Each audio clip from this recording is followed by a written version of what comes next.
Today we bring an end to the series, The 10 Commandments, and we did it in 5 weeks, which is pretty amazing. So we hit the last 5 today. The 10 Commandments were actually given to people. Look what we found. About time, huh? I would like to blame lots of other people for it, but it was in my jacket that I was wearing this morning. Glad they found it. We're given to people not so that people could have access to God, but the 10 Commandments were given to people because they already had access to God. Because we realized, and it even works, wow, that was loud. Rules never establish relationships, but they exist because relationships are there. And that it's not to make bad people good. It's to go ahead and help free people stay free. One question for you really today. Are you free?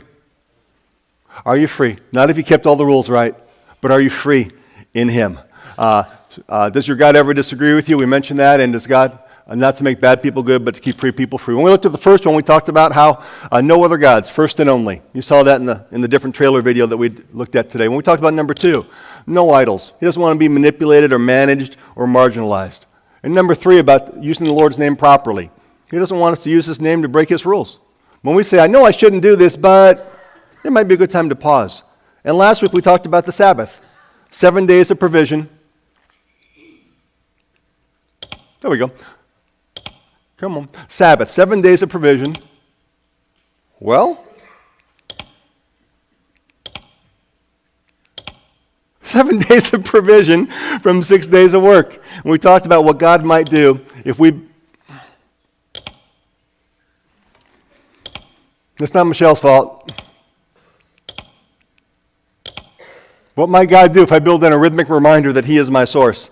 That He is my source. And we thought when we started the series, we asked, if you ask the average person about the 10 Commandments, what are they going to say? Thou shalt not, and we'll list the short ones, steal, kill, adultery.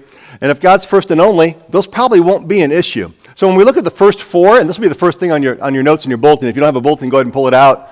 And I'll click 500 times to go ahead and get to where I need to get. And we have the wrong PowerPoint in there, I think. We actually have last week's PowerPoint in there. Totally my fault. Totally my fault. But if you can pull in this week's PowerPoint, and just let me know when you got it, Travis. Let me know when you got it. No big deal. But the first 4, and you can put this down in your notes, the first 4 have to do about honoring God. They're all vertical. The first 4 have to do all about honoring God. If you need a click to write it down, click. There it is. First 4 have to do all about honoring God. God says it's all about me. They're all vertical. And then He takes a U-turn. He takes a U-turn. And the rest of them are all about other people. All about other people. See, God gave these laws, and this is what makes the 10 Commandments stand out like crazy. You may have heard some things or seen some things online where, hey, the 10 Commandments were actually just copied over from this other stuff. Here's what makes the 10 Commandments so totally different. There's no monarchy. There's no king. And no one is above the law. The 10 Commandments come down. This is unheard of in ancient civilizations. In any ancient civilization, who sets the law? Anybody? Who makes the law? The king. And as Mel Brooks said, it's good to be the king. The king makes the law. Well, who gets to break the law? The king. He makes the law. Do you remember John the Baptist getting in trouble for talking to the king, King Herod, and saying, hey, what you're doing is not right? That's not good. And David broke the law. Thank you. David broke the law in adultery. You'll want to click through to where I'm at now. Thanks. David broke the law. Because when you set your own law and you're the king, it's easy to go ahead and break your law. You've done this in your house. Some of you are king over your home. And some of you men, you're king over your home when your family's out of town. And then the dog even obeys you. But what rules do you have in your house, because you're king and you set the rules in your house, what rules do you have in your house that you've broken? Have you ever set the rules, hey, slippers on before you go up there? Have you ever set the rule, thou shalt not open thy refrigerator door and drink milk from thy carton? If you've set that rule, have you broken that? I see guilty faces all over the place. When you set the rule, it said, thou shalt not stand in front of the refrigerator forever. We actually had one happen the other day in our house. May I share? Okay. Sarah was eating some chocolate ice cream and dropped a little bit. So she said, Mojo, called for our dog. Well, the rule in our house is we don't feed our dog chocolate because we were told it's wrong to feed our dog chocolate. And if our son was doing that, we'd be saying, hey, don't feed our dog chocolate. Well, we set the rules, so it's just a little bit. It won't be too bad. And Connor called us on it. He called us on it. He said, hey, in the ancient world, might determines what's right. The kings establish the laws, the kings can break the laws, but the 10 Commandments, Moses is bringing them, but Moses has to subject himself to them. Moses didn't come down and say, hey, this is what I think we ought to do. No, this is what God says that we should do. There's a lawgiver, and Moses is saying, this is what we should do, and I'm accountable to this as well. Other nations are looking, and they're going, look at this nation of Israelites. Look at these Hebrews. Look at these people. They don't even have a king, and they're following guidelines that a king didn't set up. That actually, unfortunately, made the people nervous, and so they asked for a king. And they got a king. And they got what kings bring, corruption and deceit. When you look across the planet, nations, even today, that say there is a lawgiver and God is the lawgiver. It's not the king, it's not the parliament, it's not the Congress. God is the lawgiver. Everyone's status in that nation is elevated above what it was. You look at nations where a special group of people, a special family, a king, a monarchy, or certain individuals are setting the law, their status is a whole lot less. A whole lot less. God says, I'm the lawgiver. Moses shared it with you. Moses is accountable to it as well. So the relevance of the Ten Commandments isn't just the specific laws, but the recognition that there is a lawgiver. And in this lawgiver, this is crazy at that time of history, because at that time of history, women had almost no rights, slaves have no rights, and when you look past the Ten Commandments to the rest of the law, men's rights are elevated, women's rights are elevated, slaves' rights are elevated, and if you break one of the laws, there's an opportunity for restitution and restoration, as well as what punishment should be done. God expected that we'd probably break some of them. And God's saying worldly might doesn't make right. God's value system, every man, every woman, every race, every status, rights for the rich, rights for the poor, rights for the powerful, and rights for the powerless. And that's the overview. And then they get to start getting into the specifics here. We know the first 4 commandments. We've looked at them. They're in Exodus 20. They're all about God. First and only. Hey, keep my day holy. Use my name properly. Blah, blah, blah, blah, blah. The first 4. What would the next one be? Not from what you know. If you were writing these out, what would the next commandment be? You look across other faiths, other religions, it's probably going to be something like this. Hey, revere your pastor, prophet, teacher, revere Moses, and make sure you treat him nice. Make sure you put him on a high pedestal. Make sure you do what they say. Moses is God's prophet, and the Lord is your God. Kind of comes right in line with what Islam would say, that Allah is God and Muhammad is his prophet. That's what you would expect it to come. You'd expect Moses to go ahead and lay something down that backs him up and supports him. Instead, we get something totally different. We don't get honor your leaders, honor your prophets, honor Moses. What we get is honor your mom and dad. Honor your mother and father. And then there's a little caveat with it. So that you can live long in the land the Lord your God has given you. What land are they living in? They're not living in any land. They don't have any land. They are a nation without land. And God says, you are my people, but you are a nation without land. Honor your mother and father so you can live long in the land I'm going to give you. Hint, if you don't honor your mother and father, you're going to lose your land, but you'll still be my people, but you will be landless. Honor your mother and father. We've heard it said, this was given to the children of Israel. The children of Israel were full-grown adults. How are you honoring your mother and father if they're still alive? And in reality, can you not still dishonor them if they're passed away? And if you can, how are you honoring them now? How do you honor your mother and father? How are you doing that and keeping what God has asked us and challenged us to do? To honor them. Now, some of you have very, very godly parents. Some of you don't. Some of you, you'd have to visit a graveside to honor your mother and father. Some of you, you have to go through 3 levels of security to go visit one of your parents because they're incarcerated. There's still some, it doesn't say you have to obey them, but to show them some honor. Show them some honor. So we transition from the first 4, where it's all about honoring God, and he starts moving to the next 5, and it's all about honoring others. So we look at number 6. Number 6. You shall not murder. We're to honor each other's bodies. To honor their bodies. Number 6, if you're following along in your notes. But the next 5 are all about honoring others. Honor their bodies. Let's go click. There we go. Next, you shall not commit adultery. Honor their marriages. Honor their marriages. I cannot think of a time that I've ever encouraged somebody to divorce somebody. Maybe that day will come, But I beg, say separation for the purpose of reconciliation, separation. I don't want to be the one that says you should divorce that person, even if they have biblical grounds for it. That's a very tough decision, a very hard situation. You shall not commit adultery. You shall not steal. Honor their possessions. Honor their possessions. What they have. And maybe what they have is something you don't have. It does not say, thou shalt not steal from people wealthier than you. Thou shalt not steal from greedy American corporations, conglomerates. It says, you shall not steal. Next, you shall not give false testimony against your neighbor. Honor their reputation. Don't say false things about people. Now, most likely, we're not going to be called into courtroom and say false things about somebody under oath of law. We're more likely to say false things about our neighbor, whether it's in gossip, or whether it's in just communicating things, or saying we don't like them because we think this, we think that. I heard someone recently share that they started getting to know someone they had worked with for a while. They didn't really know them. They were just another person on the other side of the place where they worked. Once they got to know them, they mentioned, I am so, what was the word they used? They had to totally rethink what they had thought about that person because of all the judgments they made in their head about that person without actually getting to know them. Not to give false testimony. That's 5 through 9. All about honoring others. Then we get to the last one. What would you put in there if you were God? What would you put in as the last one? And as God, knowing full well that these people are going to try and circumvent all these and find ways around all these. Because commandment number 10 is absolutely unenforceable. Commandment number 10 is what we've been afraid of as a nation since George Orwell wrote 1984. If you are God, what do you do to close the loopholes? 10 is just about unenforceable. It's like a thought crime or a heart crime. Let's take a look at it.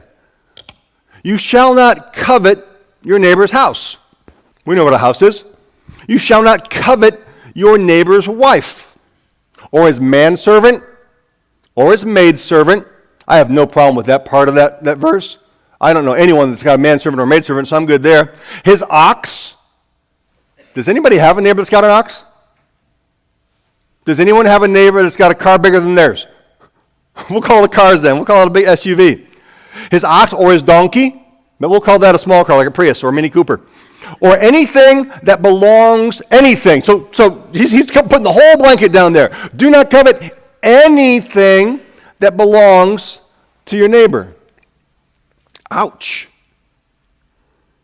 Man. We are accountable to the lawgiver, not to Moses, not to the pastor, not to a prophet. We're accountable to the lawgiver for our thoughts. And God's commanding us to guard our hearts.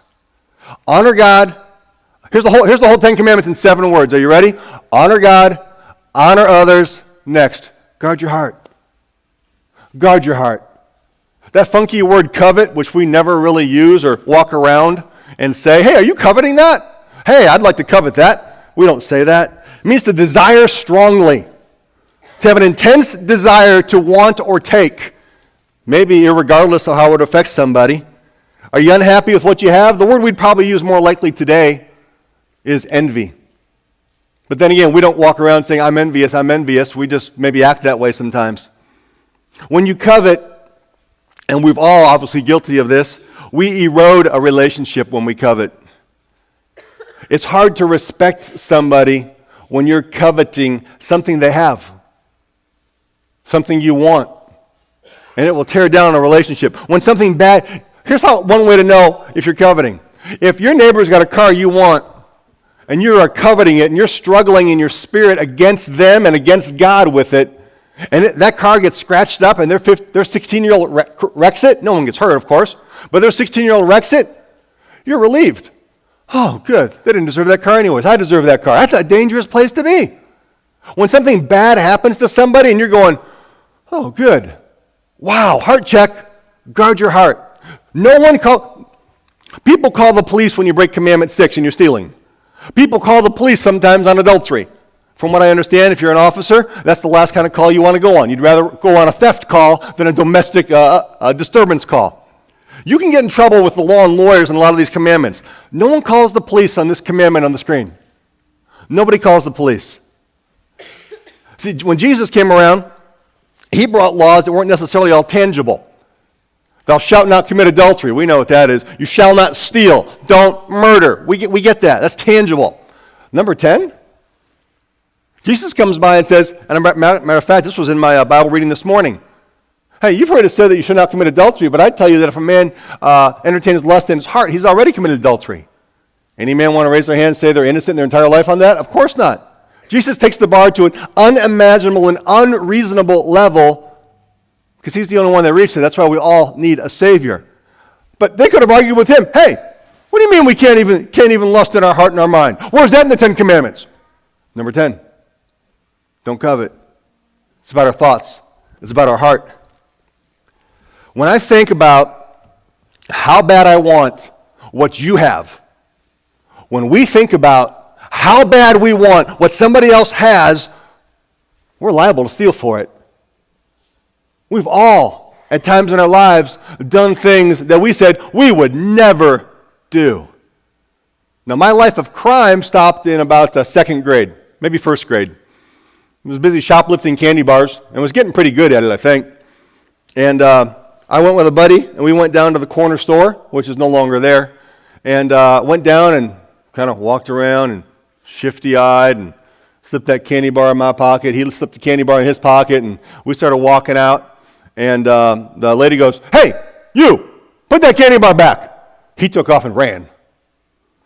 I grabbed the candy bar, put it on the counter, ran out, and got on my big wheel and rode right down the road as fast as I could. Life of crime over. But there's other things that I've said that I'm going, I can't believe I said that. Things that I've done where I'm going, what on earth caused me to think that that was acceptable? You look back on it, you're going, no way. No way I would say that. No way I would do that. That's out of my character. No. But we did. When we start coveting, when we don't guard our heart, and I've been thinking about this lately because I pray this regularly, it's not really an accurate prayer to say, Lord, guard my heart and my mind. When you look at Philippians 4, it's our responsibility to guard our heart and our mind by thinking on what God wants us to be thinking about in Philippians 4. And if I think about how bad I want what you have, I'm liable to steal for it. I'm liable to kill for it. I'm liable to trash a marriage for it. I'm liable to lie for it. I'm liable to lie to you for it. If I think about how bad I want what you want, instead of thinking about, hey, God, you're my first and only. Hey, God, everything I need I've gotten you. Hey, what you've provided for me is enough. I don't need to lust after that or steal that or think about how they have that and they shouldn't have that and I should have that instead. I don't need to think about that. I don't need to worry about that. Because Commandments 1 and 4, I'm connected up top just fine. Honor me, honor others, guard your heart. Think about that for a moment. Honor me, God says, honor others, guard your heart. Do you want your kids to do that? Do you want your kids to marry someone that's doing that? Okay, teenagers, college students, do you want your parents, if they're single, to date somebody like that? Maybe in the past they've dated someone that wasn't like that, and you're like, Mom, no. Dad, no. Do you want your parents to practice this, and do you want your parents to marry someone like that? Now, it's interesting. Moses comes down from the mountain. He gives the 10 Commandments, and the whole time there's a smoke and light show going on. Shock and awe is going on. And let's picture how they end up here, and they end the 10 Commandments. Moses is finishing giving the 10 Commandments, and we pick it up in Exodus 20. When the people saw the thunder and lightning and heard the trumpet and saw the mountain in smoke, they trembled with fear. I'm with them. They stayed at a distance and said to Moses, something that probably broke God's heart. Speak to us yourself, Moses, and we'll listen, but don't have God speak to us or we will die. He's giving these guidelines because of a relationship, and they're saying, don't let God speak to us. Don't we normally pray when things are really tough? God, speak to me. God, speak to me. Moses responded, don't be afraid. Don't be afraid. These 10 Commandments, God has come to test you. So that the fear of God, not being afraid, but having a holy reverence and fear for God, a healthy fear and respect, not being fearful and afraid. Don't be afraid of communicating with God. Don't be afraid of having that relationship with God, but fear God, because this is a test that will keep you from sinning. They had no national history. They didn't know what happens to a people when a people start to disobey God. They didn't realize what would happen when people would start to break God's laws. And God's saying, obey me not because of the threat of consequences. Don't obey me because of the threat of consequences. Obey me because you recognize me for who I am. A respect, a reverence of God helps us stay away from sin. There's things I choose not to do, not because it would get me in trouble, not because my wife wouldn't like it, not because it's too expensive. I don't want to hear God say I'm disappointed. That scares the crud, the bejeebers, the crud, whatever you want to use out of me. I don't want to hear that. I want to love him because I want to love him. And the one thing we've said all this series is, it's not to make bad people good, but to keep free people free. Are you free? Are you free? The hope of this entire series, if I can press a magic button as we bring this series to a close, and Brian, you can bring your team up, is that you would be free from this. You'd be free from the mindset that God's waiting for you to be good so he can get close to you. That God's waiting for you to be good so that you can connect with him. That God's waiting for you to be good and start keeping all these rules before you can enjoy him and enjoy his presence. If we can get past if I was just good enough, God would love me. That's what I'd like you to be free from. That we would never again shine a negative light on God because he has guidelines. I mean, we did that to our parents, did we not? At 10 years old, they said, hey, you'll be in bed by 9, you'll be in bed by 10. And we say, you're mean, you just don't want me to have fun. That if we could get a grasp and be free from the idea that God's guidelines are negative, but that his guidelines are for us because he is for us. If we can get free from thinking that he is against us, that his guidelines are there to confine us, if we can get free from that, we'll realize there's no reason to run from him. There's no reason to rebel against his law or against his love, because he is for you. He is for you more than anyone's ever been for you. He's not against you. He's not trying to convert you. Go right ahead and play when you're ready, friend. He's not trying to convert you from bad to good. He's trying to change you from bound to free and help you stay free. Would you stand with me this morning? Can we bow our heads and our hearts across this place? Thank you, Lord.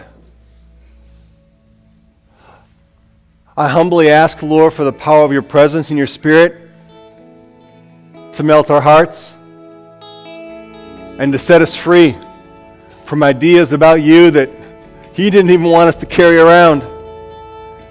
Ideas about you that are left by an enemy. Ideas about you that break your heart. Help us to believe that you really are for us. Even when we look at your guidelines, that you're for us. And you're simply trying to keep us free. Let everyone in this room sense your presence today, Lord.